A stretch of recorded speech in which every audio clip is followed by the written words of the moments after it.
Florida Congresswoman Laurel Lee, a Republican. Congresswoman, thank you very much for joining us this afternoon. I want to focus on what the president's been saying lately about DOGE, that instead of taking a hatchet, maybe DOGE should start taking a scalpel to the federal government. Do you think that's an acknowledgement that there has been some hatchet work and maybe it went too far?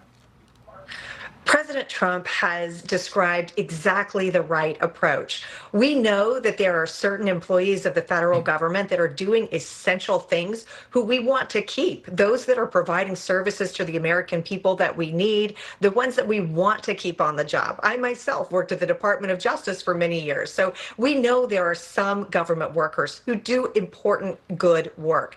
At the same time, we've seen extraordinary examples of waste and abuse, empty government buildings, people doing things that should never have been a function of the federal government. So I believe President Trump has expressed exactly the right balance of those two things. Let's find the ones we want to keep. Let's eliminate the projects, the services, the buildings, the people who really aren't an adequate or appropriate use of the American taxpayer dollars. So I know in Congress, we are really enthusiastic about getting to work with DOGE and with President Trump to do this. The senator described exactly the process by which we can do that. We can take these recommendations, bring them back to Congress, and find the places that we can make the cuts working collaboratively with the DOGE process. There have been a lot of lawsuits on this, and they largely follow this line that, look, Congress didn't explicitly create these cuts. They funded the money beforehand. They created the Department of Education, for example.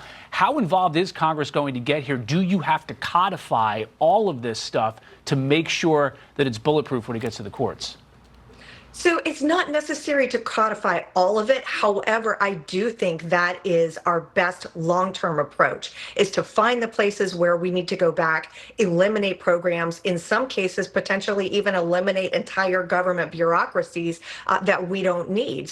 But this is a process. The president has tremendous executive authority to look at the way these executive branch agencies are spending money. And that also gets to the point of USAID and how important it is that we are able to look at, stop, and claw back some of that money. And what we saw this week was a district court that really exceeded the authority that it has and issued another one of these nationwide injunctions that are proliferating in our lower courts and really are an inappropriate use of what should be a very limited power.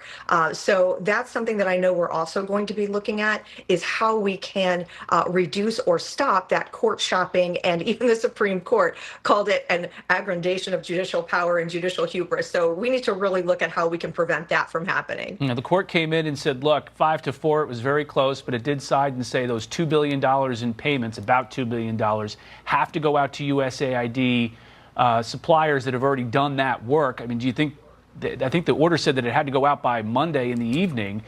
I mean, should the administration be paying that? It's a Supreme Court order. Well, yes, at this point, that's the order of the court. But what I think we can look at there is first, you just touched on something important, which is the Supreme Court was recognizing that some of these payments were for work already completed. So that is a different situation than trying to identify and shut down future contracts and ongoing government expenditures.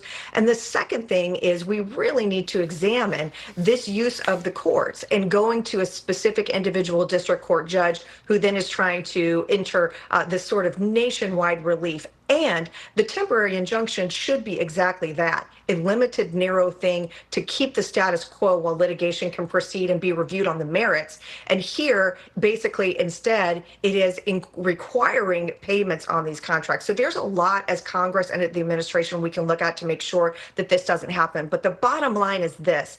The American people have now seen the egregious examples of waste of government money that was going to projects that should never have been funded or supported with American taxpayer dollars. And so the opportunity is here now for us to put a stop to that going forward and make sure that these kinds of things aren't happening. And if there is fraud, waste, and abuse, we're finding it and we're dealing with it appropriately. Congresswoman Laurel Lee, thanks so much for joining us.